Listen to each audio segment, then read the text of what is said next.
நீங்க எத்தனை பேர் முழங்கால நின்று செபிக்கிறவர்களா இருக்கிறீங்க? ஹல்லேலூயா, ஹல்லேலூயா. அவ்வளவு பெரிய தீர்க்கதரிசி. அவர் நினைச்சிருந்தா ஈஸியா மழை பெய்ய வச்சிருக்கலாம். ஆனா தேவனிடத்துல தன்னை தாழ்த்துகிறார், தேவனிடத்துல தன்னை தாழ்த்தி அர்ப்பணிக்கிறார். நீங்களும் நானும் சபைக்கு வந்தா எப்படி இருக்கு? நம்ம ஜெபங்கள் எப்படி இருக்கு? நம்முடைய ஆராதனை எப்படி இருக்கு? நம்முடைய துதி எப்படி இருக்கு? நம்ம துதி பலிகள் எப்படி இருக்கு? நம்ம வாழ்க்கையில ஆலயத்திற்கு கடந்து வரும் பொழுது ஏதோ சில காரியத்தை முன்வைத்து தேவனை தேடிக்கொண்டிருக்கிற நம்முடைய வாழ்க்கையில பலி செலுத்துகிற அனுபவம் இருக்கா? இது கடைசி காலம், சீக்கிரத்துல இயேசு வரப்போகிறார். ஹல்லேலூயா.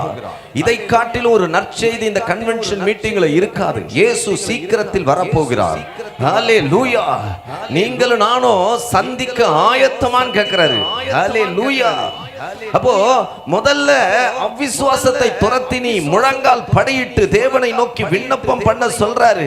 நாம ஜெபம் பண்றோம், ஆனா அவிசுவாசத்தை இருதயத்துல வைத்துக் கொண்டே ஜெபிக்கிறோம். முழங்கால் படியிட்டு ஜெபிக்கிறது இல்ல. தேவனிடத்துல விண்ணப்பம் பண்ணும்பொழுதெல்லாம் ஏதோ ஒன்றை கேட்டுக்கொண்டே இருக்கிறோமே தவிர தங்களை தாழ்த்தி முழங்கால் படியிட வேண்டிய தேவ சமூகத்துல நீங்களும் நானும் எப்படி இருக்கிறோம்?